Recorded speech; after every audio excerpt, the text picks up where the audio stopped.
Shikues të dashur, jemi rikthyer në studio dhe tani më është koha që të realizojmë bisedën me Teuta Saçia, e cila është drejtore ekzekutive e lëvizjes globale Women in Tech, Prodega në Kosovë. Bashkë me të do të flasim për ditën botërore të përfshirjes së grave dhe vajzave në teknologji. Në kuadër të kësaj dite,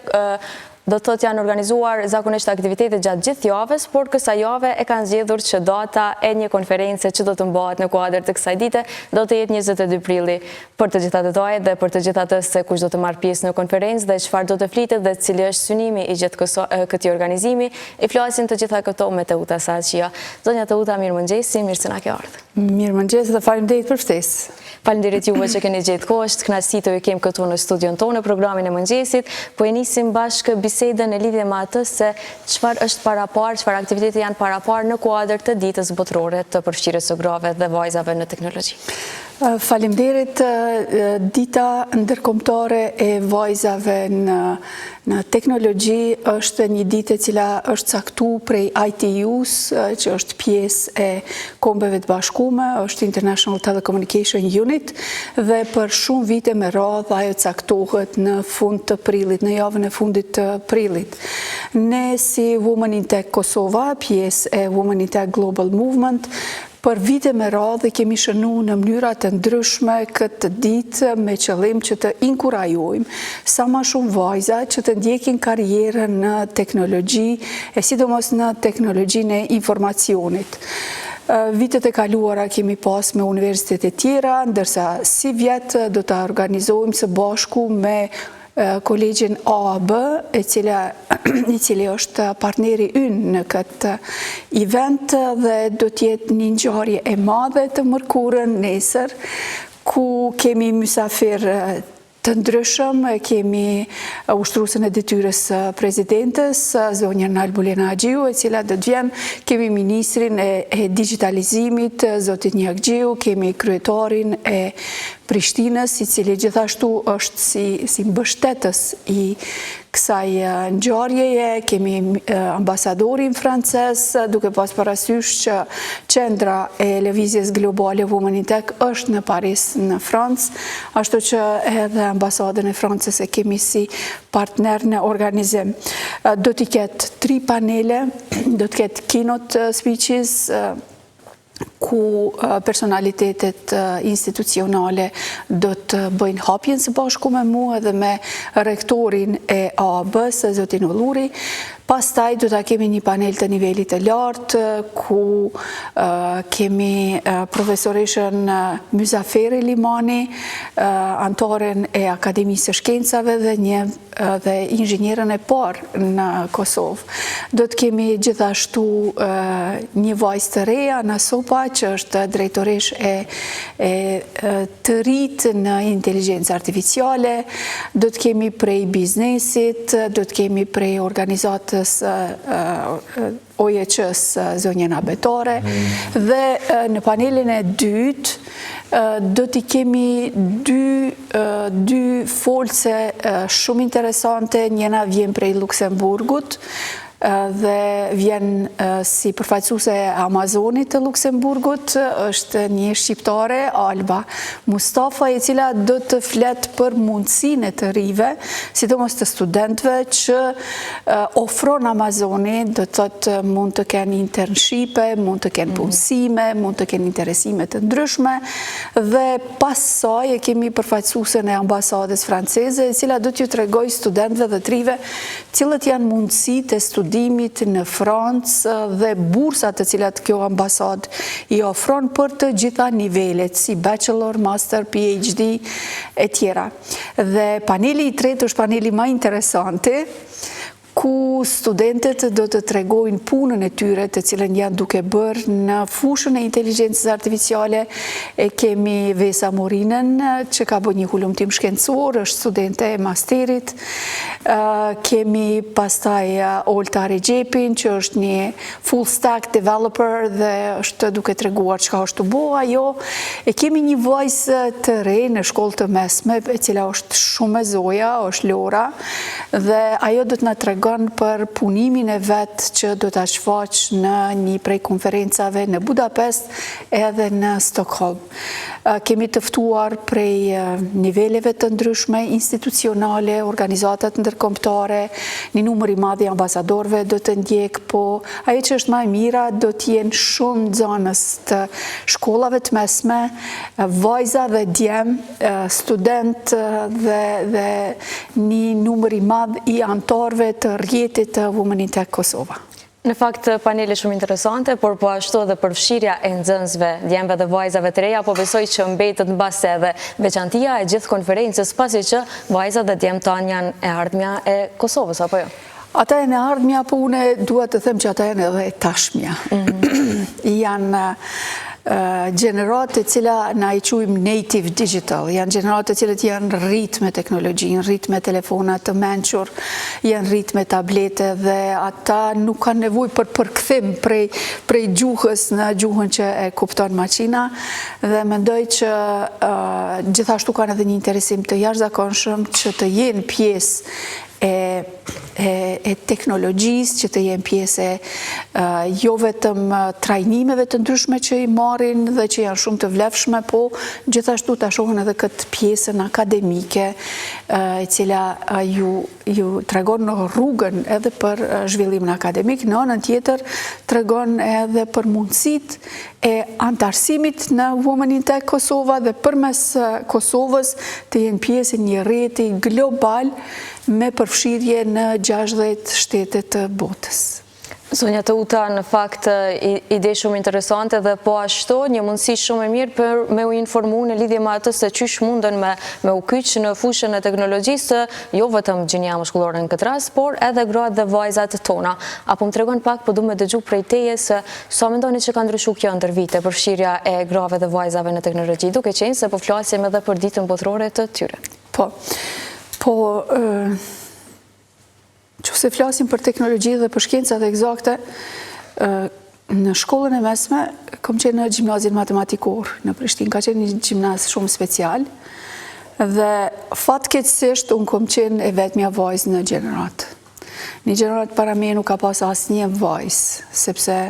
në atë kohë ende ishte ai mendimi që matematika është shumë e rëndë për trunin e vajzave, shkoni zgjatë në diçka më të lehtë.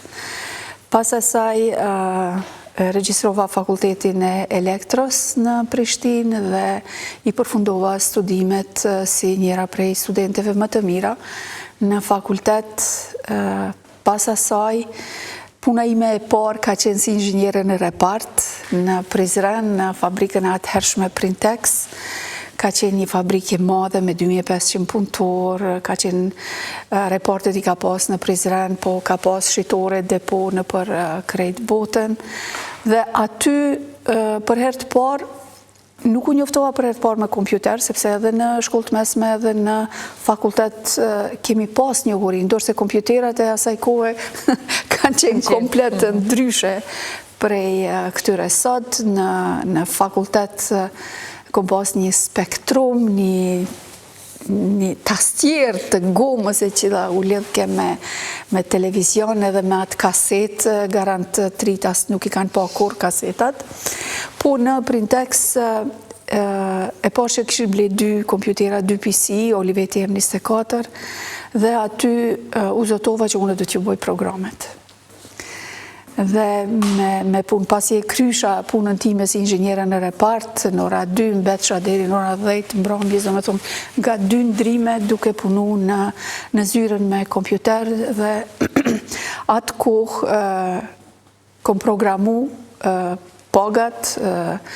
kontabilitetin financiar, kontabilitetin material, edhe ta kemi parasysh jem të folë për vitet 1985, 86, 87, ku as Windowsi nuk ka ekzistua, lemo interneti. Pas asaj u martova në Gjakov dhe shkova në Erenik, u punësova në Erenik dhe aty arritëm të ndërtojmë një qendër kompjuterike që ka qenë në atë kohë një prej më të sofistikumve në krejt Jugoslavin, ku në atë kohë ishim të lidhur me modem, me atë telefonin, me atë protokollin RS-232 edhe me linja kanalike dhe për një kohë gjatë unë kom jetu prej programimit. Vonë kom kuptu që në atë kohë, si duket, kom qenë e vetmja femën, e vetmja gru e cila ka programu. Edhe bura ka pas pak. po ma vonë duke e shiqu e poshtë që numri i grave ka qenë jashtëzakonisht i vogël ose heq, dhe në çdo hap të jetës time, unë e kom pas atë misionin tim që t'i ngrej sa ma shumë njerëz, që t'i afroj, që t'i shty, t'i ndihmoj, që të mësojnë, që të hyjnë në fushën e teknologjisë. Është një fushë shumë e përshtatshme për gratë dhe vajzat. Trurin e kanë super. Nuk ka nevojë me zgjedh diçka më të lehtë dhe mund të japë një kontribut të jashtëzakonshëm. Ato e bëj edhe sot. Gjithkohën kam shumë vajza që i mentoroj, që i ndihmoj gratë, dhe përmes organizatës ne kemi mjaft projekte me të cilat ju mundsojmë trive, vajzave dhe djemve, po jo vetëm trive, po edhe grave mbi 35 vjeç, se mendoj që kjo 35 dhe 50 është një kategori komplet e lënë në anash, që s'është e drejtë, dhe me projekte të ndryshme i kemi mësu për afarizëm, duke përfshi digitalizimin, duke përfshi teknologjin, duke përfshi veglat e inteligjencës artificiale, mbrojtjen kibernetike e tjera, dhe jam shumë e lumtur me atë se çka po bëjmë edhe me involvimin, me inkuadrimin e të rive në këtë lëvizje.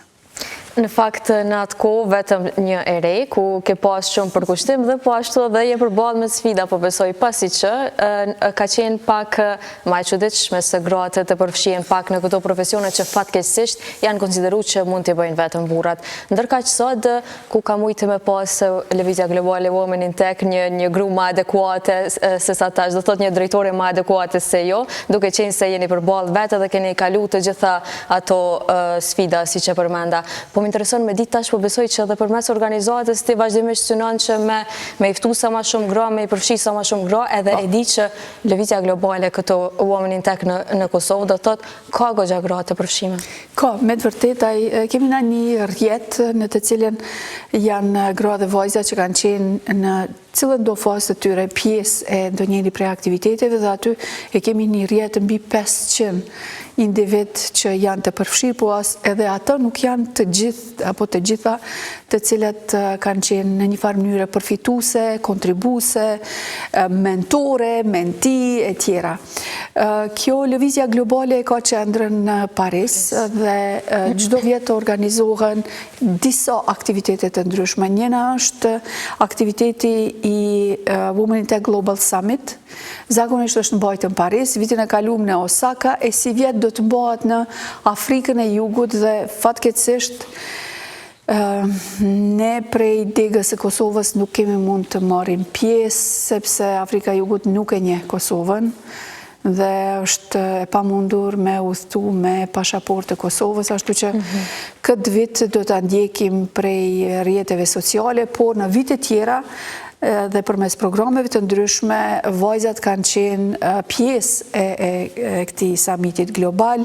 Para 2 viteve kanë qenë në Paris 3 vajza që kanë qenë më të suksesshme në trajnimet për inteligjencën artificiale. Vitin e kaluar kemi pas 6 individ që kanë qenë më të suksesshëm në trajnime, në aktivitetet tona, dhe kanë qenë në një vizitë studimore në Luksemburg. Ne do të vazhdojmë, prej të hanës vazhdojmë përsëri me aktivitetet të ndryshme në Prishtinë dhe në vendet tjera të Kosovës. Sa mirë që vazhdimisht përveç përfshirjes, do thotë edhe përveç punës apo aktiviteteve të ndryshme, të rinjtë tanë po kanë mundësi sot që edhe me ndjek trajnime të ndryshme, por po ashtu edhe internship-et që përmende në këtë rast. Po, ashtu është. Ashtu është një kohë tjetër, një kohë që fatmirësisht janë hek vizat, dhe është hek një bare madhe, ndonë se me pasaportë Kosovës ende kemi mjaft pengesa për disa shtete si në këtë rast, po në anën tjetër edhe mundësia e kyqjes online, e cila nuk ka ekzistuar përpara, përmes Zoomit, përmes trajnimeve në formën hibride, dhe të mund të zgjedhin a do t'jenë fizikisht në trajnim, apo do t'i ndjekim prej kudo në botë përmes internetit, mundson një përfshirje shumë të gjerë të njerëzve, të trive, sidomos të grave dhe vajzave në këto aktivitete. Zonja Teuta, mu po më intereson pak me ditë e dim që kjo lëvizje do të thotë ka për qëllim të i përfshi gratë vajza sa më shumë në teknologji, por tash po e shohim edhe zhvillimin e inteligjencës artificiale dhe po më intereson me ditë pak edhe kontributi i kësaj lëvizje ndër vite. Po më intereson me ditë se qysh ka shkuar gjithë procesi që nga fillimi, kur ti ke vendos me u bë pjesë e kësaj, edhe po ashtu se qysh po shkon tash edhe qysh mundeni me kontribu përmes kësaj lëvizje në përfshirje. Kjo lëvizje ekziston prej 2019-s dhe në atë kohë kom qenë ambasadore në New York dhe në njërin prej konferencave ku unë kom bajt fjalim ka qenë edhe themelusja Ayumi Mur Aoki, ka qenë atë konferencë dhe asaj i pëlqeu diskutimi im, fjalimi im dhe mu afru, tregoj kush është, tregoj për mundësin, tregoj që ka nisë të hapën dekt në për botë dhe për mua ke diçka shumë interesante dhe me njëherë thira në Kosovë dhe i thash është u kriju një lëvizje e re, është mirë me u hapë dhe i njoftova disa prej organizatave që mendoja që janë të interesu me të hapin, po si duket ajo ka qenë e shkru me une me e hapë. Dhe pasi e përfundova në 2020 detyrën time si ambasadore, në 2021 vendosa që dhe u largova prej jetës publike, vendosa që une ta hapi dhe ta krijoj degën në Kosovë dhe prej Koriko 2021 organizata Women in Tech Kosova ekziston, ka partneritete të shumta me organizata tjera, me UN Women, me UNDP, me The Foundation House, me komuna, me ministri, po mas shumë të partneriteti ma i mirë është me 3 partneritet dhe një ndjenjë e jashtëzakonshme që të përhapim atë nevojën e teknologjisë e sidomos të inteligjencës artificiale. Kur të flasim për inteligjencë artificiale, duhet të kemi parasysh se mund të ndojmë si në 3 shtylla. Njëna shtyllë është të punohet me programer, me ata të cilët krijojnë inteligjencën artificiale, të kenë parasysh cilat janë pengesat, qysh mundën algoritmet me ndihmu, po edhe qysh mundën me pas paragjykime dhe me i dëmtu, sidomos gjinin femrore. Në anën në shtyllën e dytë është ndikimi social, shoqëror i inteligjencës artificiale, ku është regulativa, ku është ndikimi i qeverisë, sa është qeveria përgatitur që të bëjë atë tranzicionin prej mënyrës klasike që ekziston në një punësim të ri, sepse shumë punë nuk do të ekzistojnë, po në anën tjetër do të krijohen punë të reja. Dhe aty është roli i qeverisë që të përgatisë legjislacionin, që të përgatisë strategji të ndryshme që këtë tranzicion ta bën sa më të lehtë. Dhe shtylla e tretë është shtyllë që nuk ka nevojë të gjithë të dinë qysh programohet një softveri AI-t, nuk ka nevojë të dinë gjuhën Python, nuk ka nevojë të dinë gradientat apo backtracking algorithm apo activation functions, ka nevojë, sikur që nuk ka nevojë të dinë për softverin që me cilën funksionon një telefon i mençur, por të gjithë kanë nevojë që të dinë të përdorin veglat. Sot besoj të gjithë e përdorin ChatGPT-n. A e përdorin mirë, ajo është pikpyetje. Po ChatGPT-a, apo Gemini, apo Claude, apo Grok, janë vetëm një pjesë e vogël e inteligjencës artificiale. Ato janë në këtë LLM, në Natural Language Processing, apo Large Language Processing. Janë modele gjuhësore. AI është shumë ma kompleks dhe ma i madhë se sa vetëm modelet gjuhësore të cilet ne i përdorin. Prandaj për këto duhet që gjithkusht të në fushën e vetë të njoftohet me software të ndryshëm, të di të përdor. Ndoshta ne çka jemi na të mësu, jemi të mësu që se cili të din të krijon një GPT të vetën, një GPT të përshtatshme për studentat që të ndihmon në studime, për organizatat që të ndihmon në projekte. Do me thonë, se cili mund të krijoj atë GPT-n custom GPT, agentat e tjerë. Unë ju kisha ftu që të vini nesër së bashku me ekipin, jo vetëm të ndjekni në mënyrë logjistike se si do të organizohet, po besoj që do të kishit pas mundësi të ndëgjoni shumë gjëra, të mësoni gjëra të reja, të njoftoheni me atë rrjetin e mrekullueshëm të cilën ne kemi. Zonja Tuta, ne të falenderojmë shumë për të gjitha informacionet sa i përket konferencës së nesërme dhe po ashtu po të falenderoj personalisht për kontributin tënd në këtë sferë. Faleminderit shumë, 9:30 ju presim në AB. Faleminderit shumë, ishte kënaqësi.